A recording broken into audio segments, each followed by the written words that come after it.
फक्त काय तो हापूस बिटकी आणि बॉयलरनी गावठी ह्याच्यावरच जास्त भर होतो. शेवटी गावठी तर गावठीच ग. सर्दी जाता रसो प्यायला 700-800 भाव गोवान आपल्याच तोंडाने सांगितलंय. बॉयलर काय कुरडूची भाजी आणलास 5 मिनिटात शिजवला डबळला की झाला कापूस. आणि काय म्हणे हापूस आणि ही बिटकी ती पण रायवळ. आता मी पण देवगडातलं या पण देवगडातलं आणि ह्यो तेवढा हापूस नि मी बिटकी बिटकी तर बिटकी. डायरेक्ट किंवा हापूस नाही होत ना. आधी बिटकीच असतं मग हळूहळू हापूस होता. काढ काढ चालेल सेल्फी काढता चांगलं काढ उद्या टेटस लाव. अरे तेच सांगते टेटस लाव. मी हाय का बडा तू तुझ्यावर प्रेम असा ना तो आणि फुगायचा पण मी हा बरा असा. कधी जरी फुटलो मग काय करायचं नाही माका वयस तू तसा बेटान झालाच नाही.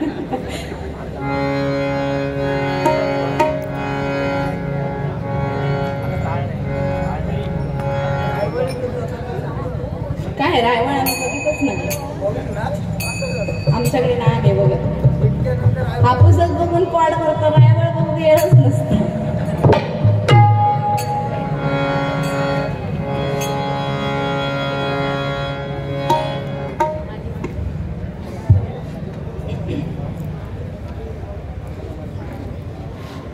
बुवा म्हणाली दुःख अडवायला उंबऱ्यासारखा मित्र वनव्यामध्ये गारव्यासारखा. खरंच बुवा मैत्री अशी असावी निखळ.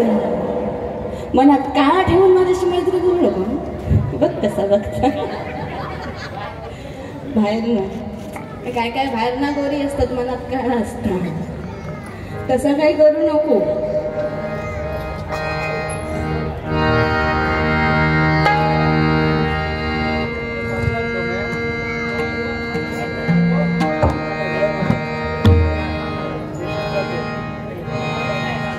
तर खरंच या मंडळाला धन्यवाद द्यावे तेवढे थोडे.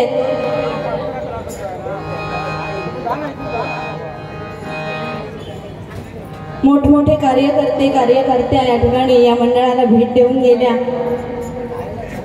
त्या मंडळाची ख्याती तेवढी आहे म्हणून आम्हाला या ठिकाणी मोठमोठे कार्यकर्त्या पाहायला मिळाल्या. अतिशय सुंदर त्यांचं कार्य असंच राहू दे. पण या मंडळासाठी मी एवढंच म्हणेन की दगड पिसून कधी मैदान नाही झाला. दगड पिसून कधी मैदान नाही झाला. आणि या डोंबिवली रिक्षा चालक मालक संघटनेला झुकवणारा अजून पैदा नाही झाला. अजून पैदा नाही झाला. खरोखर लय भारी. असंच राहू दे तुमचं सहकार्य.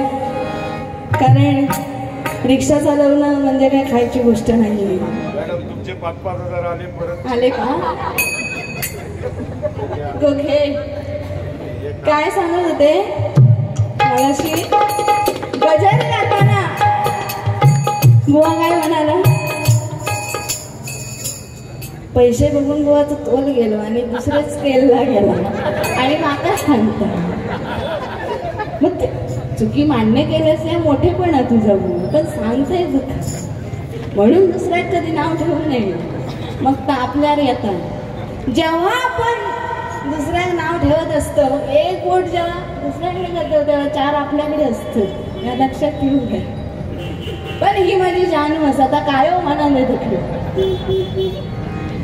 बुवावर प्रेम असा भावजींचा भरपूर सोबतच असतं. माझं म्हणजे माझे भाव होता नाही. कधी कधी बायकोपेक्षा मिळवणी मी भय नसेल. आता ह्या पुढला भाऊजी माझे आपले असे माझ्यासारखे त्यांना पण व्हायचं काहीतरी घालीत जा. स्वतःच जाड होऊ नको. नाही तर माझ्याकडे पाठव वाढदिवस पाहुणचारा. तू नाही भाऊजी फक्त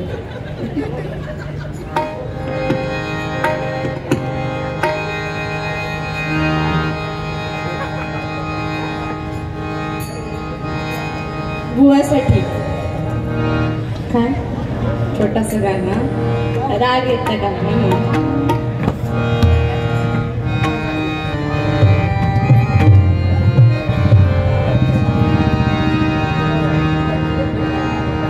प्रयत्न करते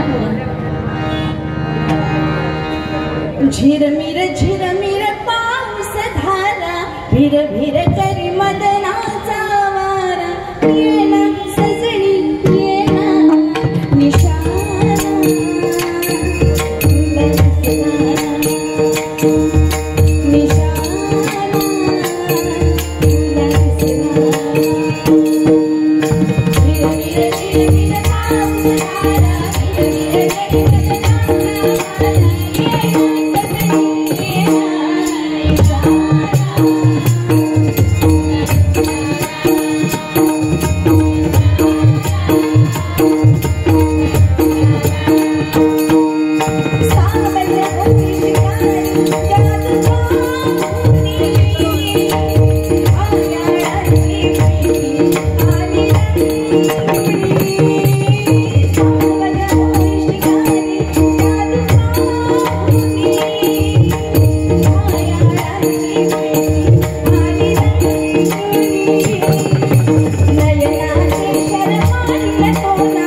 मानेर पाय देऊन असते काय मडाच आहे ना अंधाराला घाबरत नाही प्रकाशाची साथ आहे अरे अंधाराला घाबरत नाही प्रकाशाची साथ आहे मोडे पण वाटणार नाही बुवा ही मराठ्याची जात आहे मराठ्याची जात मराठ्यांची कॉलच काढ म्हणून आम्ही घरात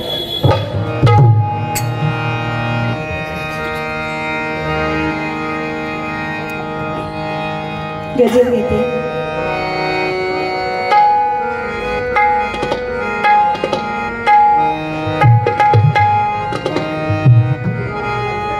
सृष्टीचा हा खेळ घडवितो एकच हा विश्वंभर सृष्टीचा हा खेळ घडवितो एकच हा विश्वंभर हरिभक्ताचा सामना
मुंबईतलीच गोष्ट सांगते. सत्यनारायणाच्या पूजेला गौतमी पाटीलचे शो. काय हवला धर्म, हिंदू धर्म. अरे काय आम्ही करतोय सत्यनारायणाच्या पूजेला आपण गौतमी पाटीलचे शो. आता बुवांका जर फोन केल्याने डबल वारी वैया सांगणार आम्ही, आमची काय बिदागी असतात ती सांगणार, पण ओ बुवा व्हायचं काहीतरी कमी करा, कमी करा. गौतमी आणून 3-3 लाख खायना येतं. ज्या ठिकाणी हरिनाम आहे, नामस्मरण आहे, कीर्तन आहे, बघा काहीतरी व्हायच. छमया नाचो गेली की पटापट काढून देतो. तिचं माझं काय वैध नाही, फक्त सांगण्याची गोष्ट आहे. आपला हिंदू धर्म काय सांगते आणि तुम्ही काय करताय. बरं तिची काय अदा सगळ्यात तिच्यावर फिदा भारी बाई बाई नातच खुळा. आणि आमच्या इकडे गावी जिकडे तिकडे आता बैलगाडा शर्यत जोरात चालली. पहिले हे कुठे नव्हते, पण गौतमी गेल्यापासून लई जोरातच सुरू झाली. गाणी पण भारी हा तिची ना.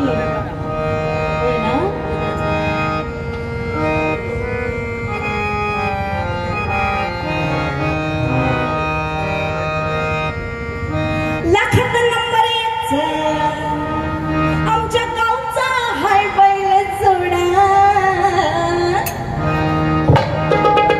गौतमीचा म्हणत नाही, बैलगाड्याचा म्हणतोय. हे दोघा सांगशील. लाखात नंबर आमच्या गावचा हाय बैल जोडा. पाटलाचा हिसरे पाटलांचा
चांगला सांगलं.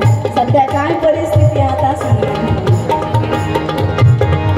मोबाईलचं युग आहे. आजकाल गावाकडे त्यांची लग्न जमत नाही. मुंबईवाला होय, पण बिचाऱ्याची काय मरणं ती त्याची त्यालाच माहिती. आणि ह्यांका मुंबईवाला होय, तो काय व्याप काढतो, दिवस रात्र काय मेहनत करतो त्याला माहिती. सकाळी निघून गेलेला कधी संध्याकाळी आपल्या घरट्यात परत तेव्हा तो आपलो. नाही तर काय खरं नाही. दगदगीचं जीवन, धावपळीचं जीवन. पण चढवांका सांगतला कोण. बुवा म्हणता शेती ओस पडतं, कोण गरीब मागणत नाही. जाती गेली, सगळ्या गेला.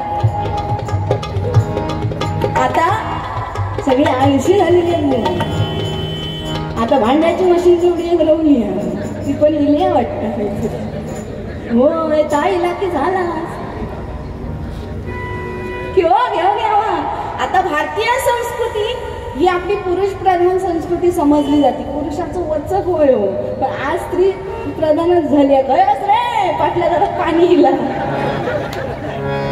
पाणी भरलंय तर तुझा काही खरा नाही. जवान करताय वास वर्गात घे बाहेर फिरव जा. धमकी काय खरं नाही. वा म्हणाली भक्त पुंडलिक याने सुद्धा काय केलं. आई वडिलांच्या गळ्यात दोरी आणि बायको खांद्यावरी. आणि पापणीला की आई बाबा आता दिसलं ना. आई वडील जीवाचं रान करून कष्ट करून मुलांना लहानाचं मोठं करतात, त्यांची स्वप्न पूर्ण करण्यासाठी धडपड करतात. पण या मुलांना कळतच नाही बुवा काय करणार. तर म्हणून काय म्हणते का की मुखी रामनाम घ्या तेच आपल्याला तारून देणार आहे. म्हणून म्हणते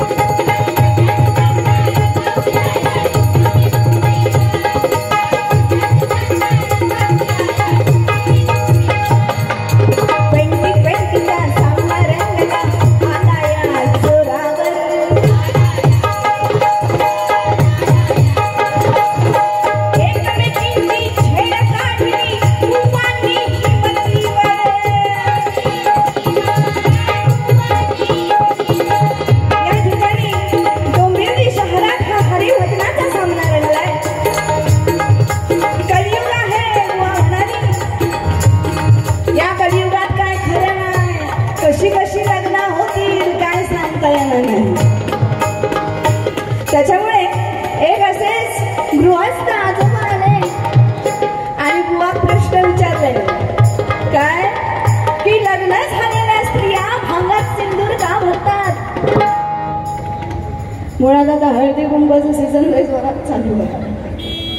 त्यावेळी स्त्रीला फक्त चूल आणि मूल उंबऱ्याच्या आत एवढंच तिचं विश्व होतं. पण सगळ्या स्त्रियांसाठी आई सावित्रीबाई पुढे आली आणि तिने चिखलाचा शेणाचा मार सहन करून स्वतः झेलून स्त्रियांना शिक्षणाची कवाडं उडी करून दिली. म्हणून आज स्त्री पुरुषाच्या खांद्याला खांदा लावून वावरते. त्या माऊलीला कधी विसरू नका, कारण ती त्यावेळी आली म्हणून आज आपण सगळ्या पदांवर स्त्री स्थान भूषवते. तर बुवा प्रश्न विचारल्याने आजोबाने लग्न झालेल्या स्त्रिया भांगात सिंदूर का भरतात. बुवा म्हणाला कलियुगीला आज काय खरा नाही. 2-2 पोरांची आवाज तिसऱ्या बरोबरच जात. सत्यस्थिती आहे. सगळ्यांचंच नाही सांगत, पण जे आहे ते सांगते, चाललंय ते सांगते.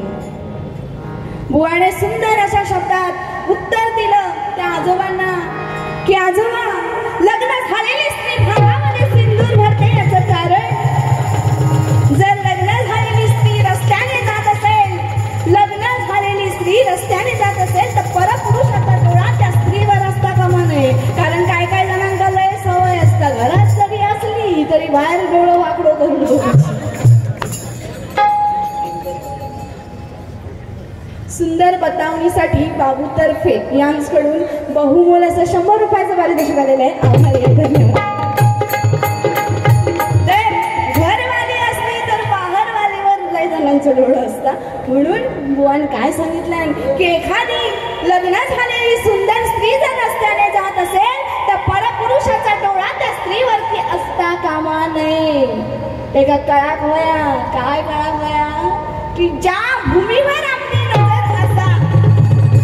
भूमीवर आपली नजर असा त्या भूमीचा भूमिपूजन अगोदरच झालेला असा हय डोळो ठेवण्यात काही अर्थ नाही. त्याच्यामुळे सिंदूर भरत जावा भांगात. आदिशक्ती आदिमाया हिने रौद्र रूप धारण करून त्या महिषासुराचा वध केला. म्हणून तिच्या कपाळी आपल्या शंभू भोलेनाथांनी आपल्या रक्ताचा टिळा लावला. त्यापासून कुंकवाची निर्मिती झाली आणि आई भिल्लिनीच्या रूपात जेव्हा आपली पार्वती आली तेव्हा हरिद्रा वनस्पतीचा चूर्ण करून तिच्या माथी लावण्यात आला. तेव्हा हळदीची निर्मिती झाली. म्हणून हळदी कुंकू केलं जातं आणि त्या निमित्ताने सगळ्या बायका एकत्रित येतात आणि आपल्या मनीची हितगुज असतात ती सांगतात एकामेकांना. जशी मगाशी तुझी मैत्रिणी लिहिलीत असतात. म्हणून काय म्हणते ऐका 2020चा सामना रंगला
3 फायदे आहेत.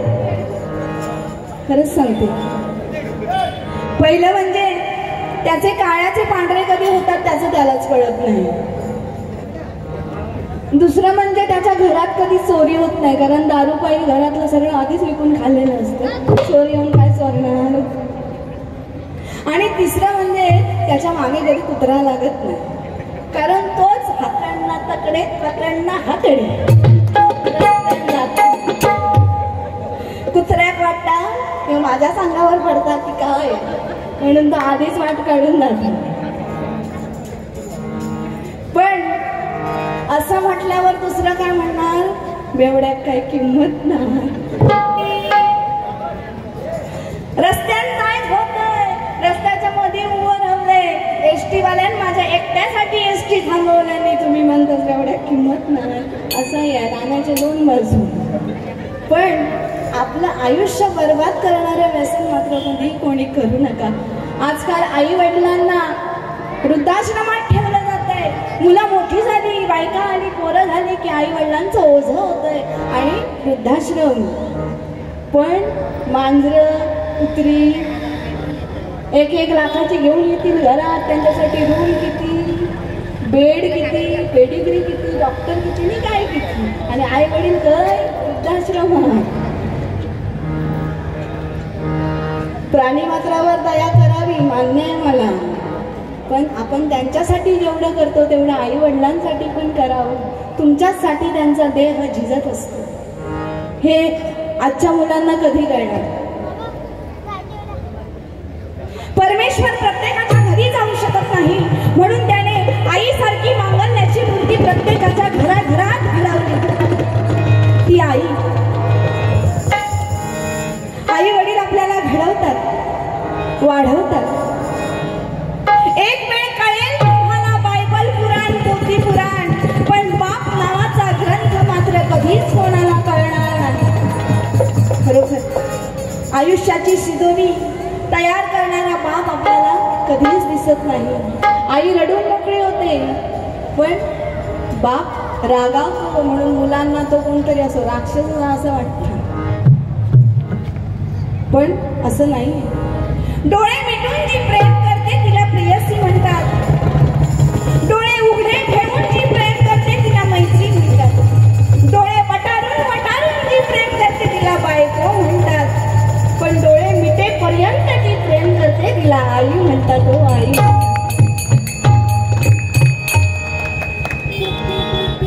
मला सांगणार आजच्या या युवा पिढीला एकच माझं सांगणं आहे की आई वडिलांची एकच इच्छा असते, समाजामध्ये वावरताना माझ्या मुलीमुळे किंवा मुलामुळे माझी मान उंचच जायला पाहिजे. पण समाजात वावरताना जर या मुलांच्या वाईट कृत्यामुळे आई वडिलांची जर मान खाली गेली ना, तर हा बाप वरांगा काय वाटता, बापूस मरता तेव्हा त्याची चिता जळता. पण असं नाही. बाप केव्हा जळता, जेव्हा मुलांच्या वाईट कृत्यामुळे बापाची मान समाजात खाली जाते शर्मीने, तेव्हा हा बाप दिवस रात्र जळत असतो. पण या मुलांना कळणार कधी. म्हणून आई वडिलांसाठी थोडक्यात एक गाणं सांगितलं.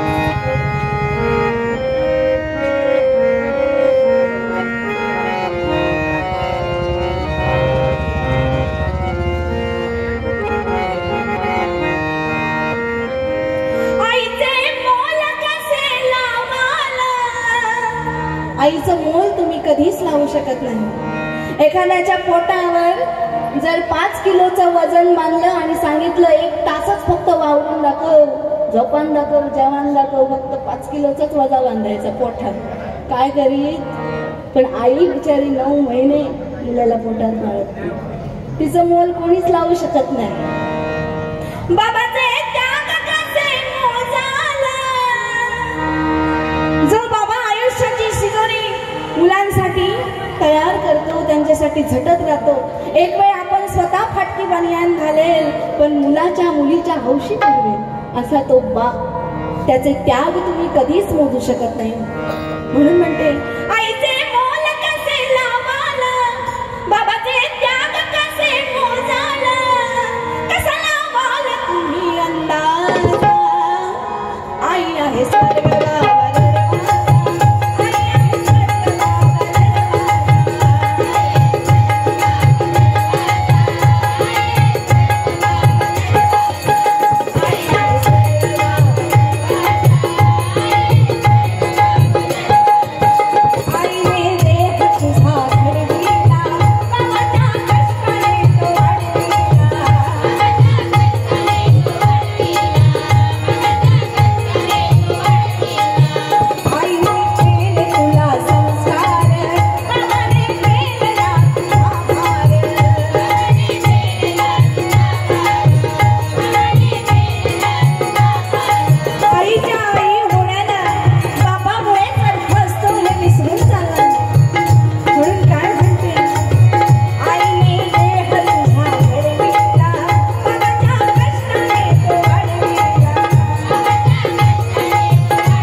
मी तुला देईन परत. आपल्या मुलांसाठी दुसऱ्याकडे याचना करणारा तो बाप विसरून चालणार नाही हो. म्हणून म्हणते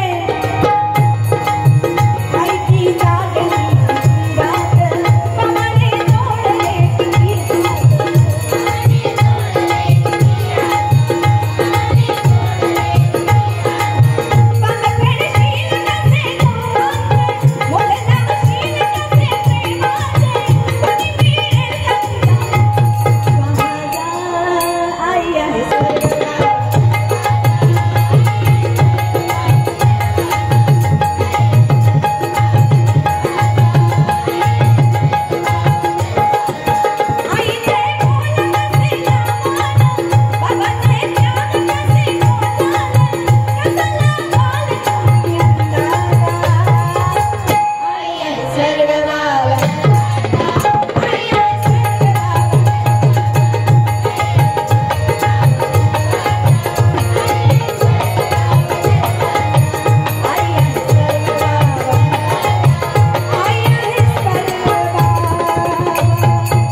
ती श्रोते या ठिकाणी आहेत, पण वेळेचे काही बंधन असतं, त्याच्यामुळे या ठिकाणी बारी संपवायला संपवते. पुन्हा एकदा या मंडळाचे लाखात आभार वाटते. धन्यवाद धन्यवाद धन्यवाद.